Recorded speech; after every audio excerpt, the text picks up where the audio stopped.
You're listening to Comic Reflections, episode 263. I'm your host, Nicholas Prom. And I'm the invincible Jeff Barnhart. Comic Reflections is brought to you by The Outhouse. You can find our show and other nifty content at theouthousers.com. And if you enjoyed this program, please subscribe to us on either iTunes or Stitcher. Okay. Iron Man. Yay! Iron Man is He's fun. the one who's invincible. I'm not. It's in the title, The Invincible Iron Man. The first book we're going to talk about today is an Iron Man number 46, cover dated May of 1972. And according to Mike's Amazing World of Comics, it hit the stands on or around February 8th, 1972. And the cover art is penciled by Gil Kane and inked by Ralph Reese. Great cover we've got here. Yeah, it's pretty cool. Yeah. I love this Stark Industries. It's happening in front of Stark Industries, so it must be something serious. Right. Yeah, as one of those corporations, and I guess that are beloved in popular culture. Yeah. Wayne Enterprises. Stark Industries, LexCorp. Yeah, whatever Willy Wonka runs, and in the chocolate factory. And, Right. And usually businesses are evil, but there are some good ones out there. Sure. So, just like people, I suppose. I think comic books it's about 50-50. Because you have a lot of, billionaire superheroes who have a corporation. Yeah. And doing, R&D and all kinds of things for them. And the reason is a billionaire can, I got to go off to China to do this. Luke Cage may have trouble affording a plane ticket. Right. Or something, and it's just cooler. And you want to, it's kind of wish fulfillment. You really want this, you want to be a superhero. You want to be rich. Right. Yeah. The sad thing is we dream about being a billionaire superhero, but all the billionaires that are in real life are more super villainous than superhero, with the exception of maybe Bill Gates. Teachers would disagree with Common Core because it's Common Core blows. You lost me. Common Core is a thing that the Bill Gates Foundation produced, and everyone's supposed to take. All the schools are using it, and there's severe problems with it, especially for special ed. Right, it's a one-size-fits-all kind of thing. And people are not that way.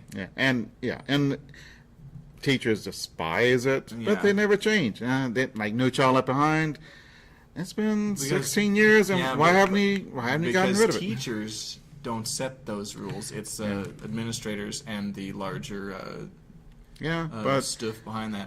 But it's amazing I that didn't it's know not Bill Gates had anything to do with it. Oh, yeah. And Microsoft products? Come on. I'm a PC guy. Look, I remember in the 90s when Microsoft was it, and then there was a switch, and you're like, look, I have my laptop is definitely Windows, but I love my iPhone. Yeah. Ditto. As in the same way, because I have a PC because they're cheaper, one, and I can play my games, and a lot of games are not on. Well, I wouldn't want a laptop that with an Apple operating system, but for a phone, it's perfect. Yeah, and they are intuitive to use, Apple products. Yeah, and they're easy. And if someone is like my father-in-law wants a computer, I would say get an Apple. He's not very good with new technology. Right. Yeah. But I learned computers on well, first we used the old Apple computers and then switched to the Microsoft Windows when Windows was new, and that's the bulk of my computer using experience. So for a personal computer for doing day-to-day whatnots, I need the Windows. But for a handheld device, Apple is it. Baby. I was on Android, and iPhones was a lot easier to use. Okay. And so, but speaking of technology, what about Iron Man? Yeah, great cover with Iron Man in battle with the Guardsman, who is his pal, Kevin O'Brien. Yeah, the drunken Irishman. Yeah, what? Yes. You never see those. Yeah, certainly not in pulp fiction such as this. Jeff, a couple of years ago when we did kind of a block of Iron Man issues, we saw Kevin before and the Guardsman a little bit. those issues took place between this and the last batch that we read last time. Last time we recorded Marvel stuff. Yeah. So here we are, carrying on that story arc. Guardsman's a new superhero working for Stark. And this was the end of that story arc. It is the end of that story arc. But it's a pretty good issue. Yeah. It's a nice microcosm of that whole arc. It's neat. So let's talk about it. It's the story is called Menace at Large, written by Gary Friedrich, penciled by George Tuska, and inked by John Verpoorten. And John Verpoorten was I believe, the production manager at Marvel in the 1970s. Okay. So. Oh, the splash panel has a Daily Bugle, which Headline, is yes. Menace at Large. That's the title. J. Jonah Jameson doing a front page editorial about how evil superheroes are, and I can't believe J. Jonah Jameson. To me, seems like a guy who would love to see riding hippies pounded to the ground, but he hates superheroes so much that he hates a superhero. Yeah. Now there is a Silver Age Spidey story where he reveals when he's alone that he's envious of them because he wishes he could do those things and he wishes he was brave like that. He doesn't. Right, but that really he's a coward. Yeah.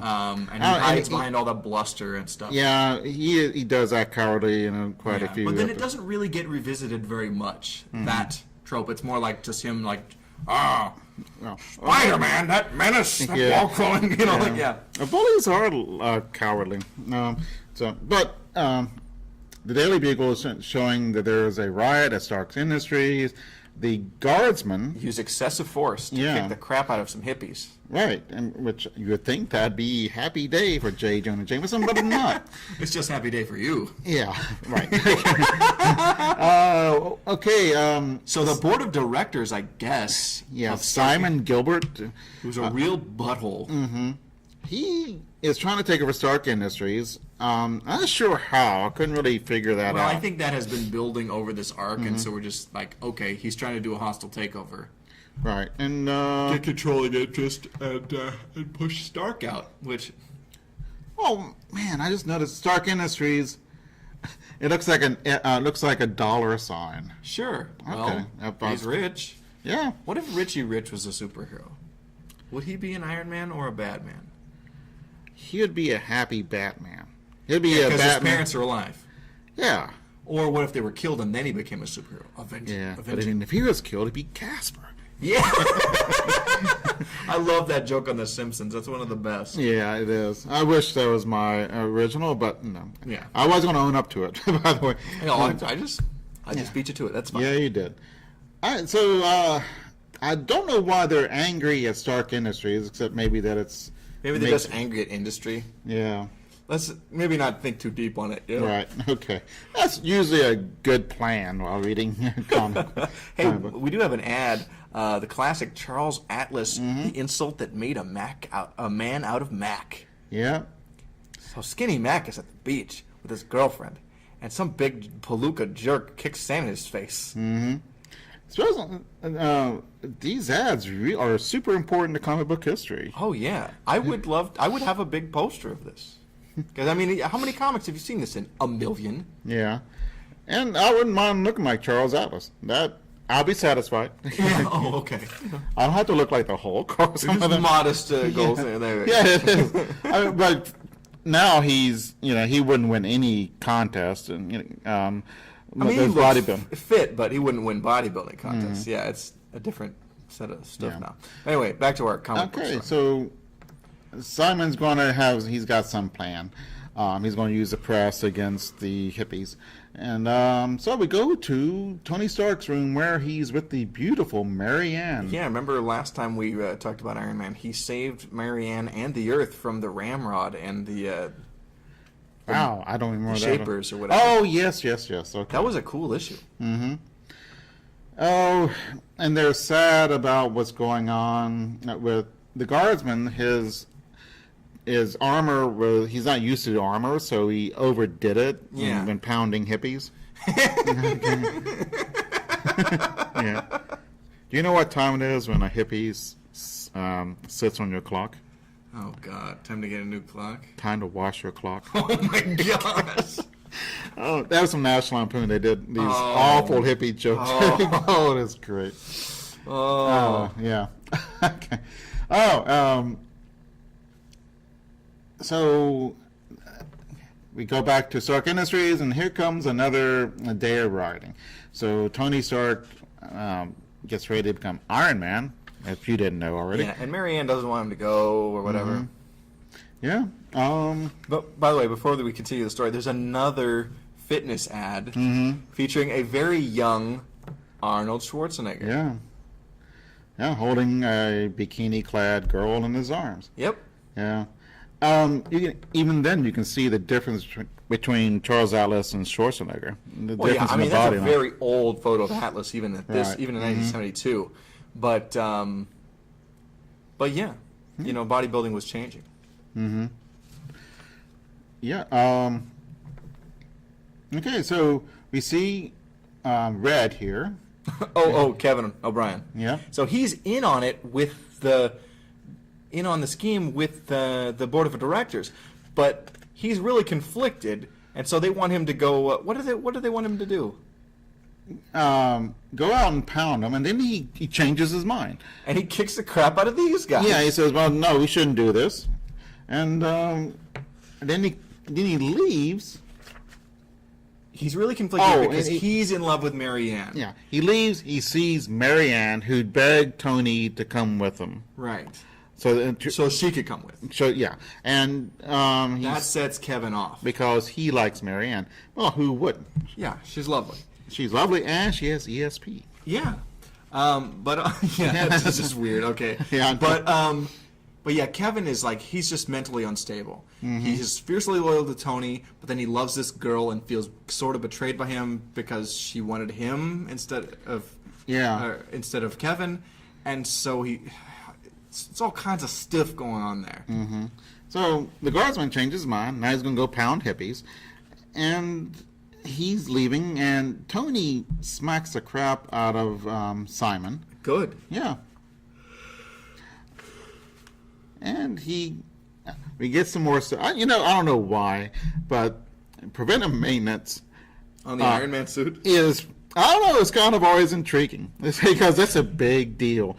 Yeah. Spider-Man has, I'm out of Web fluid. and it's just kind of, and I guess Green Lantern, I'm almost out of power. I don't know, it makes it gives them a vulnerability. It's kind of cool. Yeah. You never see Batman, I'm out of this thing in my utility belt. Yeah, because he's he well must prepared. Yeah.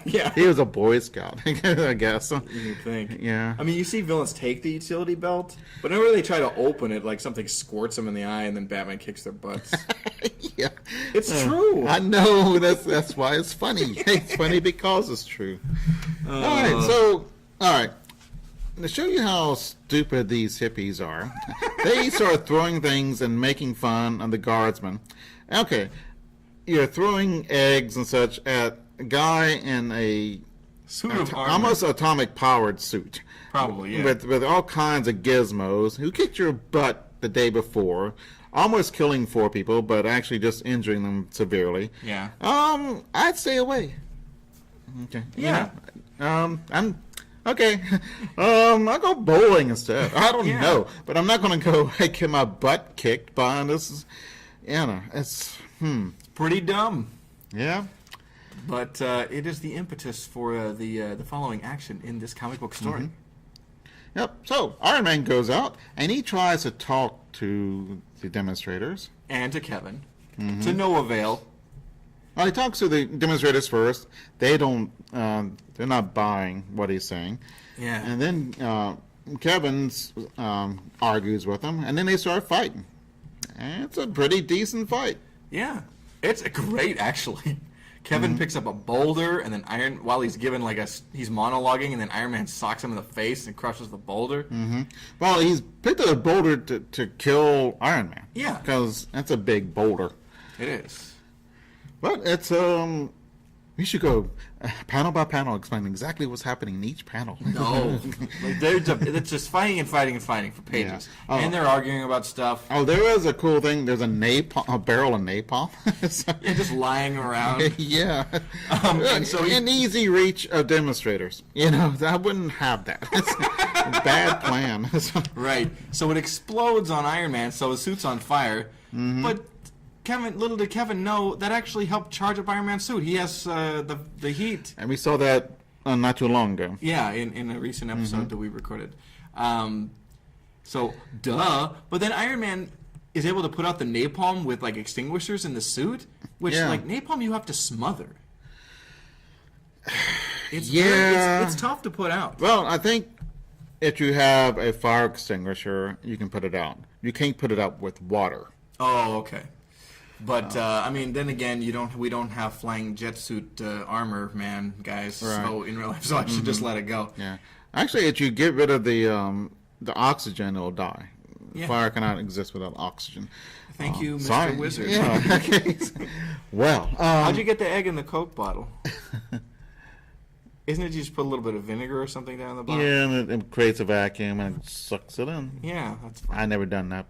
I saw it on Mr. Wizard. So, Tony's got some experimental Flash Gordon-looking tank, Aero tank. the Arrow And I tank. want one. Yeah, it's great.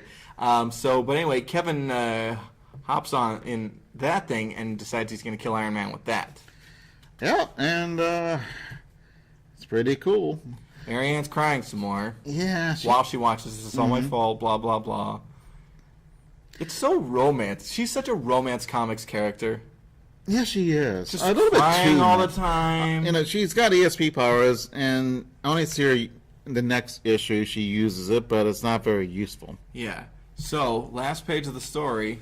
He kills Red. Kevin. Yeah, well, he blows up the tank and Kevin dies. He's trying to stop the tank, but the tank is so new that it's fragile and it's and not it blows tested up. fully. It explodes. So, Kevin dies. Tony's distraught because this is his friend who is just really mixed up. And then that jerkwad on the board of directors thinks, well, the Stark Industries is mine. Spoilers, he doesn't get it. Yeah. Yeah. Oh. And there's a In Luke the Cage. bullpen bulletins at Stan's soapbox, they have the announcement of this new character, Luke Cage. Yeah. Okay, and they don't say anything interesting about him except he's coming. Yeah, he looks rad. There is a photo, an image. Yeah. So pretty cool. Yeah. And another Muscles advertisement. Yeah, there's a lot of that. So you and I, we're going to take a quick promotional break, and we'll come back with more Iron Man. Stick around.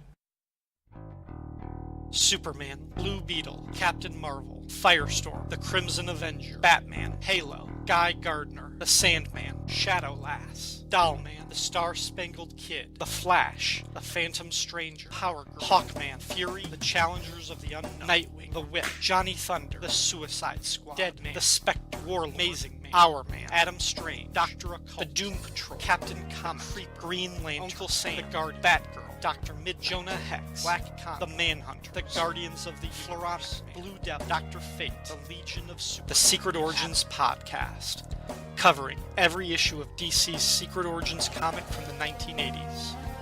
Hosted by Ryan Daly and a multitude of guests from the podcast and blogging community. Secret Origins Podcast. Find it on iTunes, Stitcher Radio, and at fireandwaterpodcast.com. Stop and listen! Stop and listen to me! Listen! Listen! Listen to me! They're not human! Everyone! They're here already! You're next! November 4th, 1988. Earth is invaded by an alien alliance composed of several species, including the Dominators, the Khunds, the Tanagarians, and the Durlans. And they want our superheroes. Even though Australia has been decimated, the United Nations response is unequivocal. Drop dead. First Strike, the Invasion podcast, takes you back to that moment in time and covers the entire Invasion DC Comics crossover. Issue by issue, tie-in by tie-in. Join Bass and Siskoid at fireandwaterpodcast.com or on iTunes. First Strike, the Invasion podcast, a proud member of the Fire and Water Podcast Network. from Albert. And we're back to talk about Iron Man number 51, cover dated October of 1972. And according to Mike's Amazing World of Comics, it hit the stands on or around July 4th, 1972. Okay. All right. So the story in this issue is called Now Strikes the Cyborg Sinister, which, that's great. No, all they did was switch. It's going to be Sinister Cyborg. No, switch it. And it sounds a little bit better. So. Yeah, it's fun. Story was written by Mike Friedrich, penciled by George Tuska, and inked by Vince Coletta. Okay. So we start off, I guess that whole bit with the board of directors trying to take over Stark Industries, that got handled. So anyway, we start off, Iron Man is at a missile base, or rocket base, of his own... Yeah, it's his rocket base. Yeah, and so they're launching a spacecraft. Mm-hmm. And he's worried about it, so he's checking it out, and then explodes. Yeah. The thing is, I think, the Avengers have had adventures on other worlds in outer space. You think they would have picked up some, spacefaring technology, and you would have, VTOL, spacecraft? Or, hey, Thor, can you throw this up in the orbit? Okay. Yeah. Barely, I will do so. Yeah. Oh. So I think it's a little weird that he's operating on kind of a... Yeah, he's a flying rocket man, and yet he's operating on the very 1971 or 2 NASA space program kind of spacecraft that he can't seem to get to work good. Yeah. I think Werner von Braun said, when dealing with rockets, expect an explosion, because it explodes more often than it doesn't, at least up until recently. One thing NASA did, and this is in The Right Stuff, which is a wonderful book and a great movie, but there... and a song by New Kids on the Block. Is it? Yeah, it's not about the space program. Okay. But at the same time as the rocket program, they had It's the a joke, space... son. Yeah. Okay, sorry. They had the X-15 space thing, and the airplanes is going into outer space. Yeah. And that would have been a lot cheaper and easier to do, but it's not as sexy as a rocket launch. Because a rocket launch is probably the coolest thing ever. I guess. Because, it's just amazing. The smoke, and it's like a volcano going up, and, it's just awesome. And it doesn't... Being there and hearing, the ground tremble and and all that is really amazing. But seeing a jet plane fly off isn't that cool. So, we could have It's been pretty quicker. cool, But we see that all the time. Yeah. So anyway, Iron Man is reeling because he's flying around near the rocket when it's taken off, and so when it explodes, he gets Which knocked to is the not ground. too bright, but Yeah, it's pretty he dumb. has maintenance problems. Yay! On the suit? Yeah. Yeah, he had been having trouble with the jet boots, which are a pretty key element to his outfit. Yeah. Okay, so here's a weird thing. People are watching the rocket launch, and then somebody decides to commit a robbery right by it. Right. Because they think that people are going to be distracted by And that. no, that's true. But there is a big chunk of rocket going to fall down on them, so they're going to rob it and get killed anyway. So, Yeah, I thought that was weird, too. And these other people are standing around, oh no, here comes the rocket piece. And these guys are like, we won't worry about dying. Let's rob some... yeah, criminals are kind of stupid. So. Yeah. Cowardly and superstitious lot. Yep. Wow. I love this panel with a bunch of people looking up into the sky, all worried, and they're, hey, good time to steal something. No, that is great. And so Iron Man, surprise, kicks their asses. Yeah, one guy breaks a chair over him, like, yeah, that's gonna do it. No, it's not. It's a stick. Okay, And well- the other guy shoots it and says, "Hey, no, bullets didn't work. Where have you been?" I mean, if this happened and I there's bet an he's Iron from the Man, Midwest. He doesn't know. people would know. And Yeah. hey, he's impervious to bullets. That'd be the first paragraph. Yeah. But, these guys maybe don't know the properties of the periodic table, that lead is not as strong as iron. Yeah. Although, is it made out of iron? No. Look, Okay. It's probably some polymer type thing. yeah, but it's probably harder than lead, which Yeah. is not the super hardest metal. Right. Mm-hmm. No, it's not. Okay. It's actually rather malleable. Yes. Okay. He solves that problem. Then we go to this planet Bast, which It's a microverse planet. It's like inside it's a microscopic world. So these villains are plotting against the Earth. It's post-Holocaust and sub-microscopic. Yeah. Well, you know, I mean, they've had microversal stories before. Yeah. Remember the Hulk who lived on that microverse world for a time and fell in love with Jarella, No, the green-skinned blonde. Huh. That And- sounds interesting. Oh, well. I'm intrigued. Yeah. Well, it's 1970s Hulk, I believe. Yeah. The thing, this is interesting, but they could have done a lot more with it. Yeah. This is like a big thing, another world and a post These Holocaust, days, and then these days, this would be a 5 or 6 issue arc. you could go this. You could write a year's worth. Right. I mean, so are you more of a fan of the decompressed comic book storytelling that they do today, or are you more into this where we get the more done in one stories? I'm in favor of what works. If it seems too short, it's too short. If it seems too long, it's too long. Okay.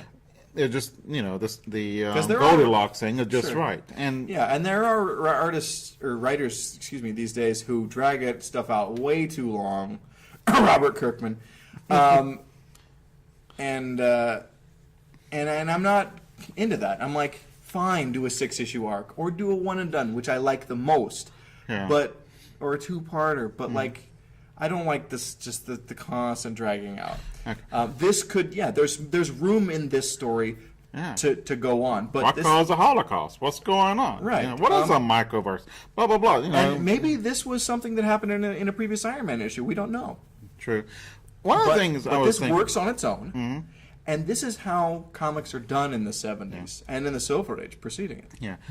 As I was thinking about comics for some reason, and What? yeah, it's amazing that these story arcs of Iron Man and Superman, Batman, have been going on for decades. There's nothing like this in anywhere else except for comic books and superhero comic. Well, I guess comic strips. There's Yeah. really nothing much. Blondie and The ongoing story arcs really are an adventure strip thing. So comic books are where that lives now because the adventure strip is dead in except newspapers. for Prince Valiant. I think that's about And it. the Phantom. No, is he still around? The Phantom, Dick Tracy are around. They're not in a lot of papers. We don't get them around here, which sucks. Yeah. I heard that the Phantom is guest appearing very soon in Dick Tracy. Ooh, Isn't that exciting? that would be. If he only could. I'm sure we can read it online. Yeah. But it is, but you don't have this in novels. Can you imagine the Phantom versus or- Pruneface? Yeah. You know, like. Yeah. So anyway, Now, you don't have it on TV or radio. Even the soap operas. I think there's a 50-year-old soap opera, and that's about it. Yeah, And it's yeah. not the same characters. It's right. I mean, characters get cycled out. because they die. Yeah, but you're right. the actors- comic actors books or comics, they are a unique medium in this way. Other things get rebooted or have retellings and new versions. And comics themselves get rebooted all the time, but Yeah. still, it's the Iron Man. It's Yeah. still Fantastic Four. You Yeah, know. even like say DC Comics, who have rebooted a number of times, the previous stories are unless they're established as an imaginary story, the previous stories prior to whatever reboot, they happened just earlier in the timeline before the reboot because they have it as an in-story thing that changes reality, but there's a time before that took place, so that stuff still is extant in the fictional reality. Does that make sense? Yeah, and yeah. Oh, I'm just thinking, how many millions of words have been in Superman comics? Several, I'm sure. Yeah, it's just it's just amazing. And oh well, but and you go to Iron Man, and we just jumped how many issues? About 5. Yeah, you know, a bunch and of we- stuff's happening. So Yeah, but we kind of know where he's at. What is also great about comics, at least in the period we're reading from, we read Silver and Bronze Age comics. If you miss a bunch of issues, there's stuff in the story that will kind of clue you in to everything you need to know to just go. right. And that's not commonplace in comic books now, and I think it hurts the medium as far as bringing in new people, because people Right. might try a thing and I'm lost, and not pick it up again. Right. But this, I can come in at any issue. I might not know everything, but this is exciting, and you figure stuff out. So, And you don't have to be smart. I mean, you don't have to be an idiot not to be confused by a modern comic book. You know? no. In fact, there's a lot of writers. Like, there's a very good writer, Jonathan Hickman. He's really in the decompressed storytelling style. He does it very well, but he's a guy you have to start with his run and carry on with it, because if you come in at any point other than the beginning with him, you're going to be lost. Because he does a lot of deep cut stuff and lots of seeding for payoffs later. He's very good. And there's nothing wrong with this. Don't get No, me wrong. no. But it is a barrier for new readers Absolutely it is. and the casual reader. I mean, that is writing for people who have been reading comic books for 20 plus years. You know, I can read a Jonathan Hickman Marvel comic, Avengers, Fantastic Four, whatever he was writing, and totally understand all of the characters for the most part and what's going on here.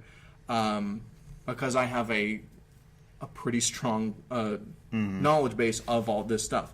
But if I was Joe Blow and I'd just seen the Marvel movies and I walked in and picked up Jonathan Hickman Avengers issue, I might be super duper lost and maybe like, I'll just stick to the movies. And that, my friend, is a missed opportunity. Yeah. So, but let's get off this soapbox unless you Okay. have anything else. All right. So the Bass people, they want to get power from Earth, and specifically, where else? Stark Industries. Yeah. So they send the cyborg Sinister. Who looks rad? He looks like a Conan villain, only a robot. Yeah, he does, and he has an axe. I mean, he looks like Elric, Cyborg Elric. You're correct. Yeah. Are you looking at his Oh. house ad here? Yeah, Gunhawks. Is that one we haven't read? That is a Western that Marvel introduced that lasted only a handful of issues in the 70s. They just tried Westerns again. I think this is probably shortly after Butch and Sundance came out. Yeah. What year was that?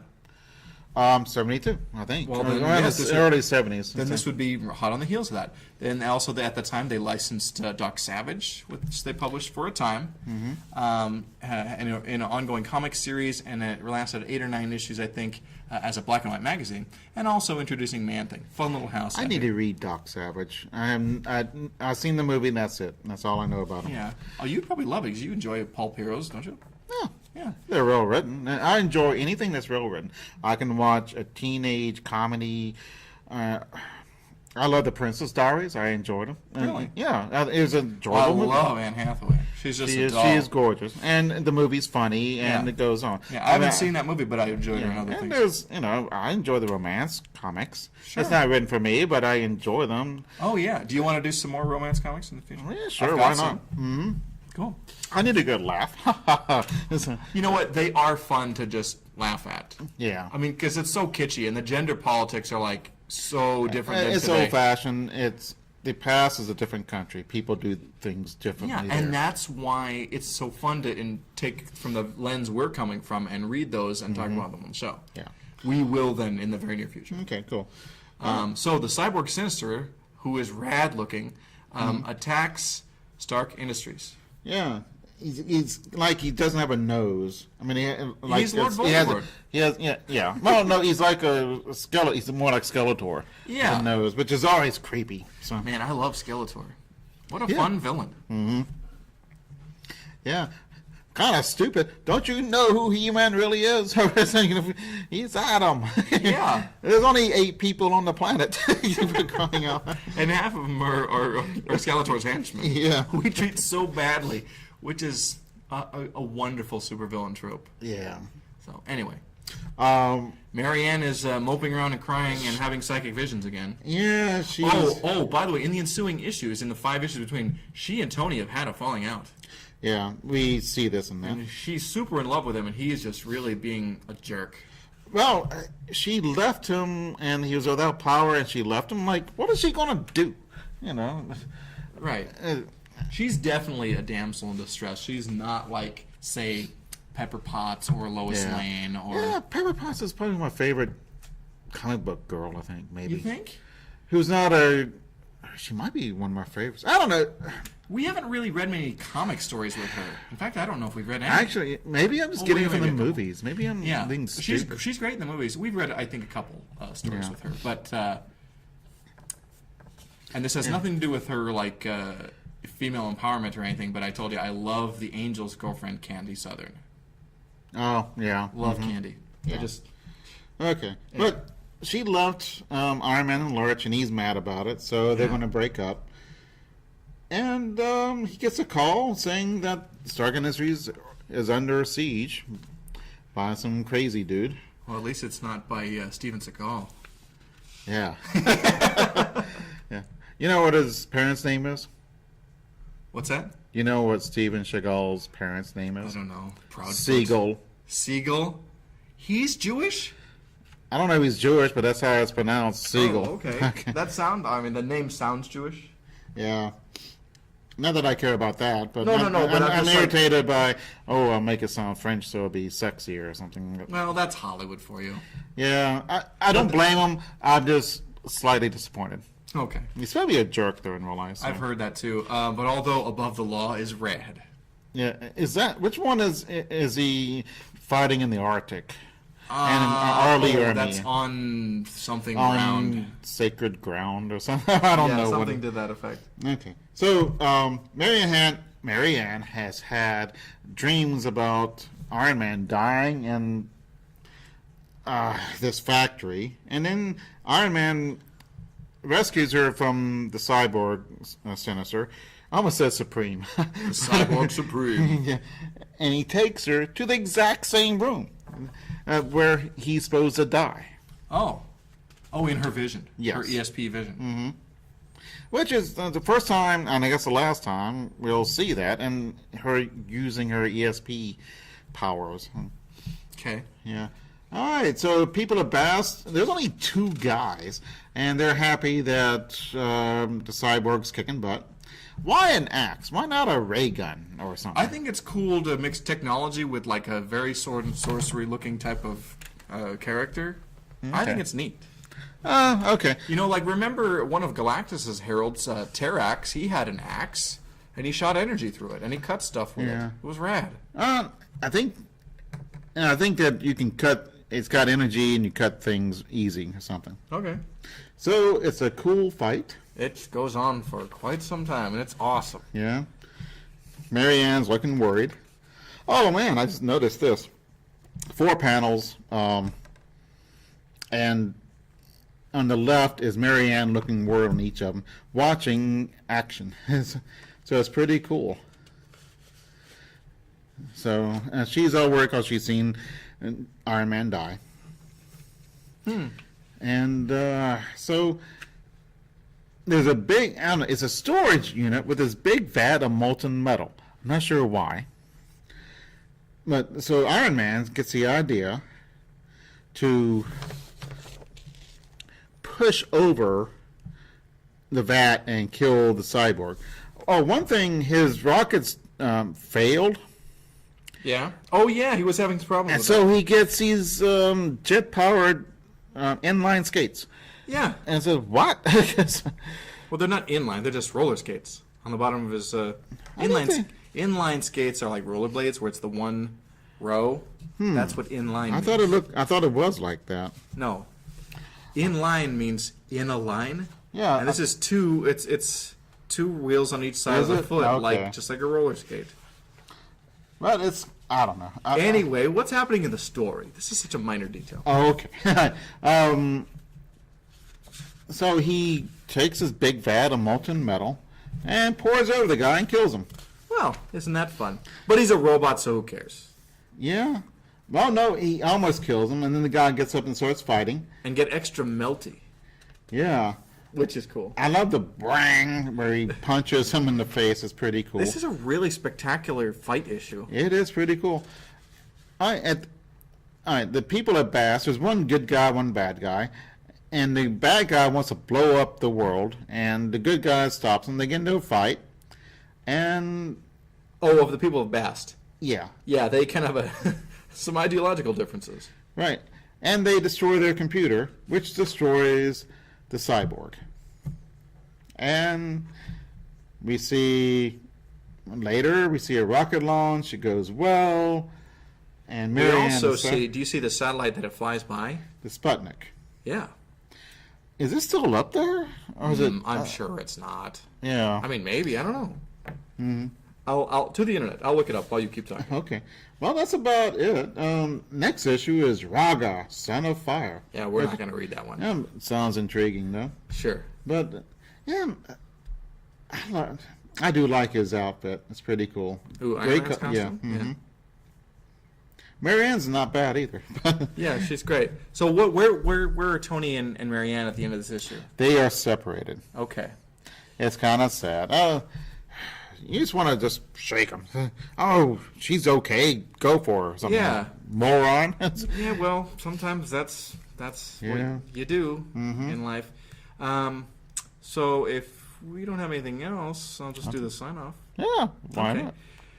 Comic Reflections is recorded in Portland, Oregon, and produced by Sean Roof. Until next time. We'll be seeing you in the funny pages. The Lonely Hearts Romance Comics Podcast, in which four guys talk about romance comics and about romances in comics, with Siskoid, We're all French Canadians here. Marty, In horror comics, there's often like this little, romance tinge, I guess. Okay. Bass, We just turned on him. and yours truly, Fern, I'm very aroused. featuring the overproduced wonder that is Romance Comics Theater every episode. Dan, I knew it couldn't last from the first day you eyeballed me when I reported to work. It wouldn't matter if I washed in laundry soap and came to work in a burlap sack. I'd turn you on. And you have the same effect on me. I do? The Lonely Hearts Romance Comics Podcast, available at lonelyheartspodcast.wordpress.com and on iTunes.